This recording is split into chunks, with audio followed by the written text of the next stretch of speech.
Hello, everybody, and thank you for tuning in to the Liberty Report. With us today as co-host, Daniel McAdams. Daniel, good to see you today. Good morning, Dr. Paul. How are you this morning? Doing well, and it's a good day today because we have a special guest. We do indeed. Somebody running for the president. The nerve of somebody running for the presidency. I wouldn't ever think of such a thing. Yes. But we're very pleased to have a Republican candidate for the president. It has been announced, Vivek Ramaswamy, who is getting pretty good TV coverage, so he must know something about politics. But he has interesting things to say. He's had a lot of interviews, and we have the chance to visit with him and find more things about his plans and conditions and his background. Vivek, thank you for showing today, and glad to have you with us. I've been looking forward to this for a long time, guys. I'm looking forward to the discussion, and thanks for having me today. Wonderful. You know, I want to start off with getting a little bit of information about you, because we've read a whole lot.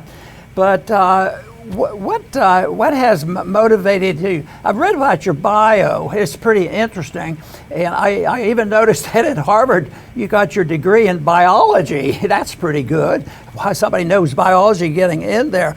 I was often wondered whether you've ever had a conversation, or is Dr. Fauci one of your teachers? Oh, no. Although I actually, in my early days, did attend a lecture that he gave. Oh. And I have to say that I left with a disfavorable impression even back then. I promise you, it's not a new phenomenon for me. But we'll put that to one side. Yeah, that's for sure. Someday he'll be history, but I'll have to check that out with my son Rand and find out when he's going to be history. But no, we're glad to have you on here today.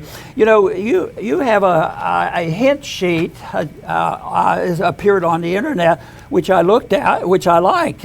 You started off, number one is some of your personal belief: God is real, and there are two genders. But on top of it, it is titled Truth. And I think a lot about that because I spent a lot of years in Washington trying to sort it out. And then I got to thinking, not only do we have to sort it out when we're learning and in college and reading and studying, but on other circumstances, because all of us, in a way, I've concluded that that's what we ought to always be engaged in, because there's religious truth, philosophic truth, political truth. And how do you sort it out? Because we know there's not a monolith out there that we can pull a lever, this is it. I fear, though, that there's some people out there that would like to do that. But just say a few words about you having that on your list, that truth is a good thing to seek. Yeah, truth is the North Star of not only this campaign, I think it's the North Star of the values that undergird this country. The First Amendment, I think, is founded on truth. The Establishment Clause, which actually prevents the establishment of a single religion in the United States, was all about actually protecting, instead, paving the way for free speech and open debate, also included in the First Amendment. So I think part of this is woven into our Constitution because it's a theory about the pursuit of truth itself. The path to truth runs through free speech and open debate. That's how we do it on earth. In a divine kingdom of heaven, it may reveal itself in a different way, but on earth, when we live in the world that you and I live in currently, Dr. Paul, we sort that out. The last best path that we have to get there is free speech and open debate. And I think that is enshrined in our Constitution. And so in many ways, that's what motivates me in this campaign. Just to bring it to a practical level, one of the things that I'm doing in this campaign is speaking the truth, at least my beliefs, unapologetically. And if that's the right political strategy, great. It'll be for the people of this country to decide, and I'll be the next president of the United States in January 2025. But I would rather lose that election and still speak what the truth is at every step of the way than to play some political snakes and ladders. And I think that's part of what's actually gotten the energy behind this campaign to get it off the ground in the early days. Yeah, the more I think about this, the more I go further back I go from the beginning of time, because if you go back to the original ideas that humans talked about, it was a seeking of truth that motivated them. But I think even with that, what's going on today in this society, and what we see in our political system, and our judicial system, our economic system. It seems like there's a bigger challenge here, and I've sort of tried to divide that up, and I think there's one group that's growing in numbers and determination, and that is people like you who are seeking the truth and want to present it, versus those who say, don't sweat it, you'll never reach there. And they don't even believe it exists, and they become nihilistic. But I think we live in special times like that, and I think that is what you just recognized. But I appreciate that. When we apply this, though, to the various things in politics, it can become very, very controversial. And of course, some of us, especially what we do in this program, we want to deal with the issues and we want to seek the truth, but we're not looking for the type of thing that sometimes happens on TV that I had been exposed to over the years, and that's the yelling and screaming and interruption. So those are the goals that we have here at the Ron Paul Institute. I love that. And I think that one of the things that we're going to share in common, I believe, I'm not saying this to flatter you, but just so you have the factual backdrop, I was kind of one of your super fans back when, you were in this game back in the mid to late 2000s. I graduated from college in 2007, and back then I used to call myself a libertarian. I could tell you why I call myself more of a conservative today, but I think we're cut from similar cloths, that if there's one thing I want to do as the next U.S. president, I'm thinking about January 2033 when I'm leaving office. What do I want to be saying that we accomplished?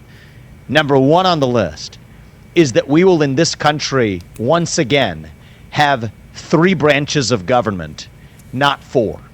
I think that 4th branch, the rise of that 4th branch, is I think the number one obstacle to the realization of the American dream itself, to the realization of the ideals enshrined in our Constitution, including the main filter that distorts our pursuit of the truth as well. Mm-hmm. So I don't believe, Dr. Paul, that all solutions are going to be delivered by government. In fact, I believe that most will hopefully not be delivered through government.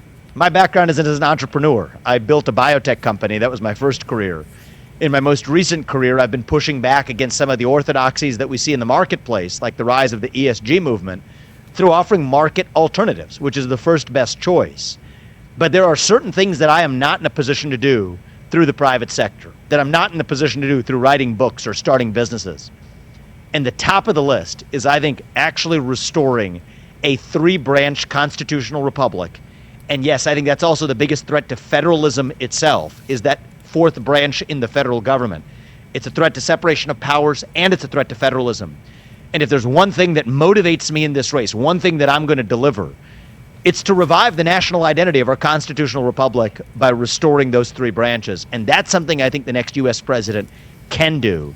And that's something that I think we probably share in common as a passion. I'm not 100% sure on that. We haven't spoken before. Right. But that's something that I'm in this to actually deliver, and I think we can get done. Oh, very good. Daniel has a question for you.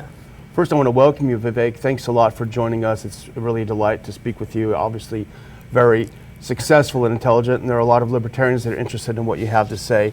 Now, I'm not a wealthy man. You're a very successful entrepreneur. Occasionally, I do find a couple quarters under the couch.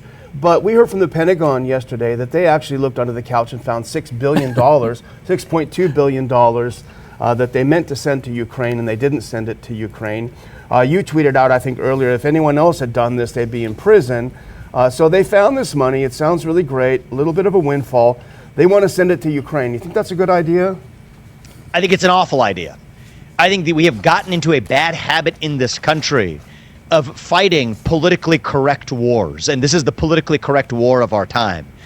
I don't think there should be such a thing as a politically correct war. War itself is a thing that we should actually avoid, unless in the rare circumstance that it ever is required to protect Americans here on American soil. So what I've said as U.S. president is, not only would I end the Ukraine war and stop the bleeding of the money, I think that much would be good, but I also want to use this as an opportunity. I'm an optimist. I believe in using every silver lining we're given, even in the mistakes that we've made, to our advantage. I want to end the Ukraine war on terms that also stop us from ever going to war with China over Taiwan. What does that mean? That sounds like maybe a crazy man talking. Let me explain that to you, because neither political party is talking about this, and I think it's achievable. I think it's achievable because Vladimir Putin does not enjoy being Xi Jinping's little brother. Yet, he is in a military partnership with China. the 2001 Treaty of Good Neighborliness and Cooperation, they called it, and also the 2022 No Limits Partnership. They're in a military alliance with one another. That's why China, per those treaties, is coming to Russia's aid to now fight Ukraine. Here's the deal I would do with Putin. I would say we would stop this war. We're done with it. Okay, we don't want this to be another Vietnam or an Iraq. We've gotten into the bad habit of endless, pointless wars. This is another one of them brewing as we speak. Put an end to it. But I'm going to put an end to it on terms that actually get us even more out of this, which is that Putin, in return for us freezing the current lines of control, in return for us committing, as I believe we should, that Ukraine will not be admitted to NATO, Putin has to, most importantly, I'll ask a few other things of him too, move the nuclear weapons out of Kaliningrad, get the Russian military out of Cuba and Venezuela, and out of the Western Hemisphere. But the most important thing I'll demand he gets done is he exits that military partnership with China. That restores now a trilateral international order where none of the three major nuclear superpowers are allied, rather than the bilateral one that exists today. Right. That is how we deter China from going after Taiwan, because Xi Jinping's bet right now is that Russia's in his camp and that the U.S. won't want to go to war with two different allied nuclear superpowers at once, and he's probably right about that. But now, without Russia in his camp, Xi Jinping will really have to think twice before going after Taiwan. And my top foreign policy goal as U.S. president is to make sure we deter aggression against Taiwan while not taking the U.S. to war over it. But how's That's that my top objective. How's that America first to be defending Taiwan? Just not to push back, but I'm just curious. Oh, and please do push back. We don't have enough raw, open debate. So here's my actual view on this, and I've gotten myself into trouble plenty of times, so I don't mind doing it here too. I only believe in protecting Taiwan with full force to the extent that we're dependent on that island nation for our modern way of life.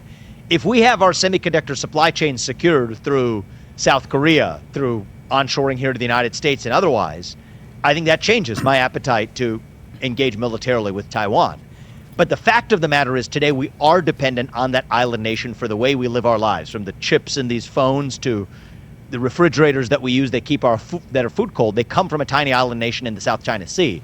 But I'm the only person here, I believe, at least in the Republican side here, with a vision for how we deter aggression with Taiwan without going to war, which should be the objective. And the number one way we do it is actually by ending the war in Ukraine. So the conventional wisdom is, if Vladimir Putin takes over any territory, that's going to embolden Xi Jinping to go after Taiwan. That is wrong. The real thing that emboldens Xi Jinping to go for Taiwan is his military partnership with Russia, because Russia has the largest nuclear stockpile in the world and hypersonic missile capabilities ahead of the United States. What we should be doing is pulling Russia out of China's camp, and we can do that if we end the Ukraine war by saying that we're not sending any more money, no NATO membership for Ukraine. Those are big wins in Putin's eyes, but we get a bigger win in return, which is we pull Russia out of China's camp. And I think it's going to take that kind of foreign policy vision to restore peace, pull America out of these pointless wars, but in a way that, yes, does advance American interests first, not just by having our head in the sand and preaching first principles. I am driven by first principles, but I'm also a believer in translating that into pragmatism, and we have an opportunity to do it. It disappoints me that we don't have a single presidential candidate in either major political party talking about that right now. And I believe I have the vision here and the commitment to actually be able to deliver on that pretty quickly in my first term as president. You know, the country and the political parties and the politicians and the pundits spend a lot of time talking about exactly what we're talking about right now, is how do we correct these mistakes? This occurs in economics as well. We get too many regulations, we get too much interference by the Federal Reserve and all these things. How do you get out? We spend our time trying to solve the problems. Mises said that every time the government does something, it creates two new problems. I don't think, and I want to get your opinion on this, I don't think we concentrate enough, and you mentioned it, but how do you prevent it? It seems to me that there's a broad political principle that we've been following, and it's strongly bipartisan. It's ingrained with, if you object to it, you're not a patriot, you're not an American, you don't care about the troops. And that's where the problem is. So, you know, I lived through the 60s, and I was drafted, and I know all about that. But all they talked about, when was it going to end? When was it going to end? And we elect a president and he doesn't end it. It just goes on and on. I want to know, what you think about what major change in the philosophy of our foreign policy could keep us from getting involved so that we don't have these details, because you have good ideas on how you do it. And I'm sure you could have done a better job than they did coming home from Afghanistan or Vietnam or all these places. But what we try to do at the Institute is find ways to get people to understand you're already in the war when you're leading up to war. And do you have any ideas on that, how to go back one step to not get engaged? And you have good ideas about how to disengage, but I'm thinking about it hasn't worked. So I'm trying to get people to think, let's stay out of that mess. Why do we have to go so far looking for a war? Well, I'll give you one idealistic answer and then one practical answer. The idealistic answer is have more people go back and read George Washington's farewell address after his term in office. I mean, it's a beautiful statement of what I think of as the original America First vision. I call myself a George Washington America First conservative, not engaging abroad without actually having American interests at issue. That was the original vision. We would do well to remember it. In practical terms, though, Dr. Paul, I think the way it works today is that there's the rise of this managerial class in nearly every institution of American life. I see it in the private sector. It's a version of what I call deep corporate. It's the analog to the deep state, and I can tell you a lot about my experience with that in the private sector. But you see it in universities. You see it in nonprofit institutions. I hope you never see it at the Ron Paul Institute, but it's a pervasive cancer. Middle management, let's call it, the HR departments, but really more deeply, the rise of a Burnham-style, the professional managerial class. But one of the areas where it originates and is most rampant is in the government itself. Let's talk about two examples that you just touched on there in your commentary. One is the managerial class. You want to talk about it domestically for economic issues at the Federal Reserve. I'm a big proponent of restoring a single mandate. If we're going to have the U.S. Fed at all, and I think in the context of other central banks existing, there's a multi-step process to ever envisioning a world without central banks, which I'm all in for, but I'm also a pragmatist. In the meantime, how do we actually deal with the Fed we have? Restore a single mandate of dollar stability. None of this managing inflation and unemployment and trying to hit two targets with one arrow. But your question is, where did that come from? And so my philosophy and my experience is that when you have people show up to work that should have never had that job, they find things to do. That's what happened with the Federal Reserve. So I don't need, as U.S. president, 23,000 plus employees, as is the case today, showing up to work in the Federal Reserve System. I have planned over 90% headcount reduction and picking a U.S. Federal Reserve chairman in January 2026 who's aligned with that vision to actually reduce the headcount to put them back in the place of just saying, restore dollar stability. That's a technical function. We don't need 23,000 of you walking around Washington, D.C. on a daily basis and other branches throughout the country.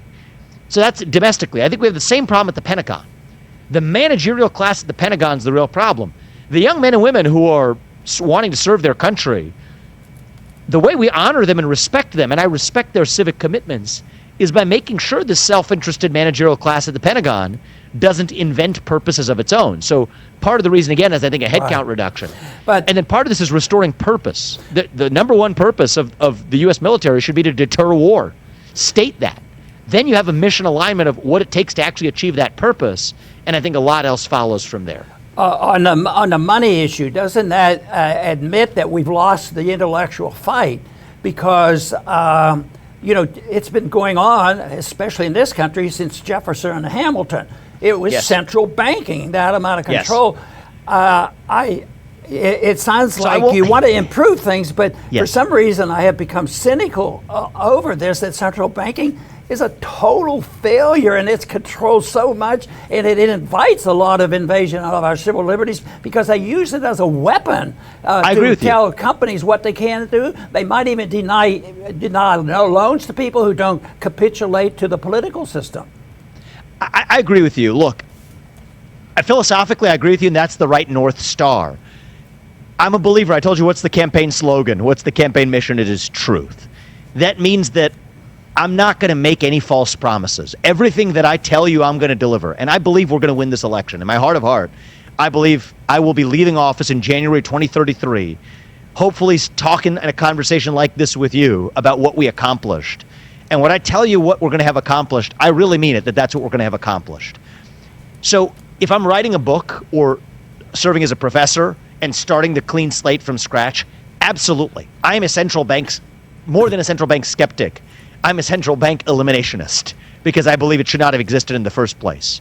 However, realistically, if I'm looking at actually driving this through as the next president of the United States, a lot of this requires Congress to act. One of the things I'm focused on is what can I deliver as president that's not contingent on a promise that of what 500 people on a given day want to do on Capitol Hill. That's where I'm focused. When I'm picking the next chairman of the U.S. Federal Reserve, I'm picking somebody who has he or she is going to look nothing like what a past chairman of the Federal Reserve has looked like, someone deeply aligned with me on this vision of, at the very least, restoring dollar stability with less than a tenth of the employees in the system. That's it, a technical function. Most Americans should never know the name of who that person is. And then that gets us much of the way there to eventually then, if it's me in a second term or if it's somebody else thereafter, put ourselves on a path to actually ending central banking as we know it, because that is a source of great corruption. Yeah. But I'm not in this race to prove a point. If I was, then I would be saying end the Fed, because then I can at least drive the terms of debate in a way that whoever gets elected can at least be constrained by the scope of the ideas that I injected into the race. That's not what I'm here to do. Okay. I'm here to lead this country, and if I'm saying truth is our slogan, I'm telling you what we are actually going to deliver. And so starting in 2026, by January 2026, we'll have a 90% headcount reduction at the U.S. Federal Reserve. It will be operating according to a single mandate of restoring dollar stability. And that sets the best foundation we've had in a century for taking then the next step in the decade ahead of actually eliminating central banking as we know it. Well, that's how I see it. You probably would look to the Mises Institute for your next Fed chairman. That'd probably be a good start. I think it would be. I like what you said about the Pentagon and the middle management. That's great. Let's not forget, though, the State Department has 40,000 employees. Most of them are involved in pushing far left social fads on countries that have zero interest in such fads, and that's why we make so many enemies overseas. The Africans can't wait to see the back of us because of this. But I had a question. Now, you got a lot of mileage, and deservedly so, out of just coming out and saying, you know what, I would pardon Trump immediately as president. I think that's a great statement. But I'm looking at we have a very lively live chat, and we're grateful to them. But they're all interested, and that sounds great, they say. But what about Assange and Snowden? How do you feel about that? Pardon. And I've been very clear about that. And you want any good answer of even bringing people along on this who might disagree with me?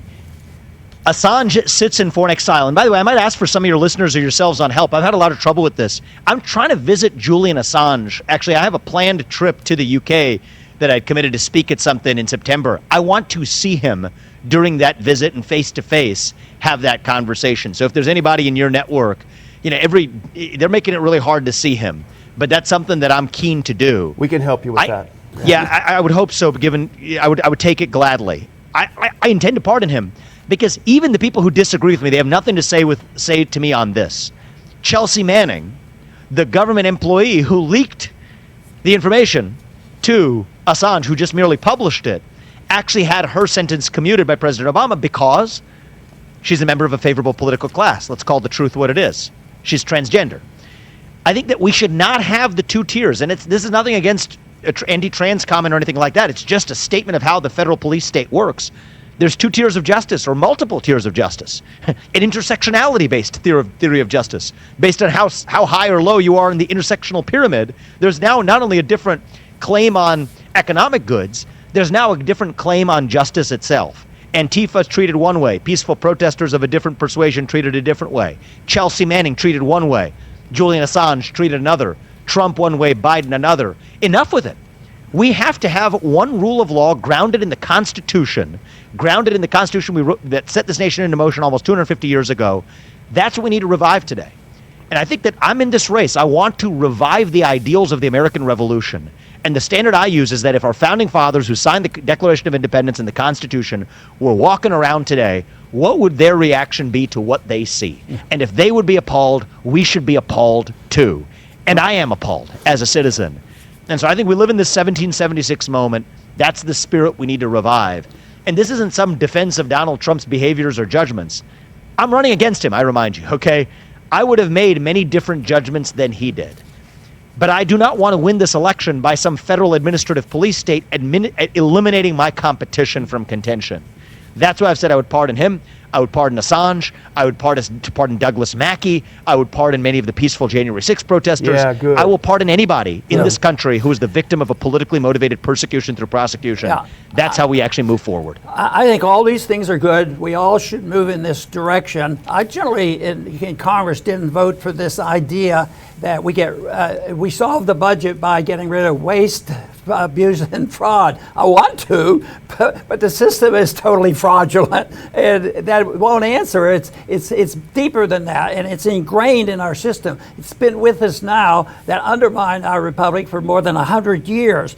And I am known as the optimist, because I believe things can get better, because I see movement in the intellectual world and the breaking down of this system. See, I'm not going to get rid of the Fed. I can't even get it to be audited. But the Fed will self-destruct. So will these wars self-destruct. The wars don't go on forever. The empires go down because they bankrupt themselves. And I understand that you're anxious to try to prevent that. But I'm sort of getting to the point where I'm convinced that's usually what happens. And one of the things that does it is the almighty dollar. Now, you want to maintain a sound dollar, and I just wonder how that will be controlled, because if you want to look at the Federal Reserve, think of all the professors that do their duty and respond by writing all that trash and putting it out there and getting paid large sums of money. How about the military-industrial complex? How they control the politicians, and how they control the universities and the money flows. So it is huge, and that's why even with my optimism, I see a real challenge there, and because that almighty dollar is not going to be almighty, and it's sort of like what happened with the lockdown. It was horrendous. But finally, the people said, that's enough. And we're not going to put up with it. And the people are starting to resist. That's where I see the optimism. So that's what I like to encourage. And I know you have an optimistic streak in you, because you think we should do these things. And I support those issues essentially.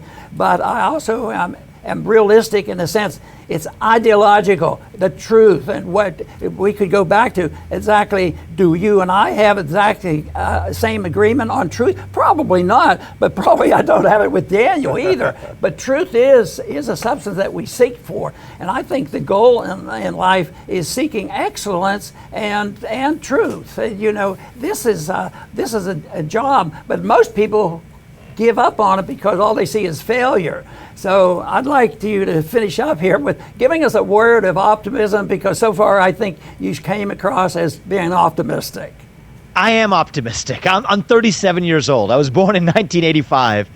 I hope, on a personal note, that I'd like to think that my family's and my own best days are still ahead of me. That's not for me to determine, but that's what I hope. And I hope the same for our country. And I think it might take someone of my generation to see our country that way. I don't think we have to be that nation in decline. I don't think we have to be Rome, to use the analogy of another great empire that lost its way. I don't think we have to be Carthage, who lost its way, ending its fate in a war. I think we are just a little young as a nation, going through our own version of adolescence, figuring out who we're going to be when we grow up. And when you see it that way, at least for me, when I see it that way, it starts to make sense. Because when you go through adolescence, you go through an identity crisis. We're 250 years into this. Rome lasted 2,000 years, if you include the second half of the Eastern Roman Empire as well. We're 250 years in. So even if we're destined to be Rome, we're in the early innings. We're going through our adolescence. I don't think we're in decline. I think we truly can be in our ascent. Maybe even the early stages of our ascent. We might not even be at base camp on our way to the mountaintop. That's the way I see it. It's not going to happen automatically. And I do have a vision that, yes, the U.S. president can actually make a difference. I believe there's one executive branch, not two. I will run the executive branch accordingly. It will take someone, an outsider like me, maybe even of a different generation, to make this happen. But I genuinely believe it deep in my bones that it is possible. I believe I have probably, among people who have run in the last 30 years. Maybe say for yourself, but I feel it this way. Probably one of the most deep understandings of how to actually shut down the administrative state on strong legal and constitutional authority. I think that breaks through the managerial class, starts to restore the will of most everyday citizens in this country. And I do think we're in this 1776 moment where the values of the American Revolution, they're alive and well. We just have to rediscover them.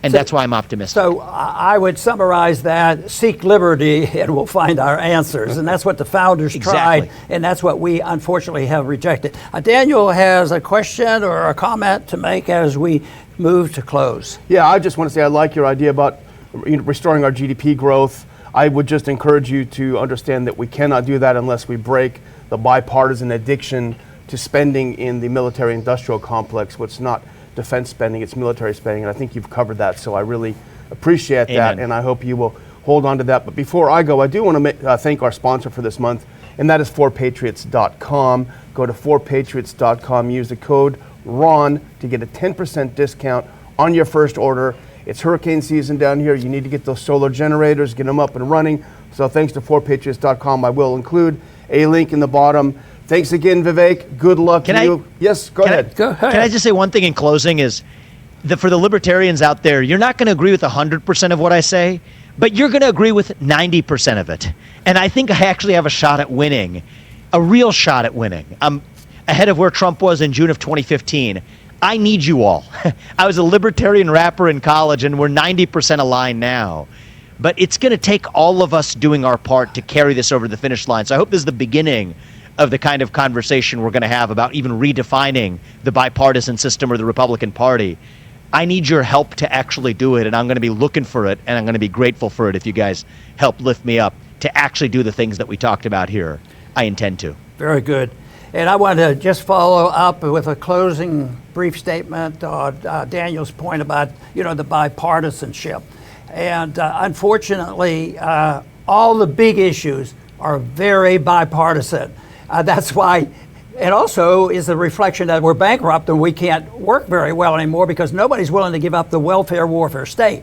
So that's it. And that's why if it's a debt, if it's the budget for the military, if it's civil liberties, most of the time they get passed. When I first went to Congress, if you wanted to point out that we do not need to spend umpteen $billion getting engaged in another war, we could get 5 or 6 people to agree. Today, that number is growing, so that's why I'm optimistic about it. But it's also, people have to understand that both sides have to eventually accept the idea of liberty, which means free market, sound money, and voluntarism. Those principles are universal, and that is how we'll arrive at a truthful system and to follow the rules of our Constitution. I do want to thank our guest today for appearing very much. It's been an interesting program, and I want to thank all our viewers for tuning in today. Please come back soon.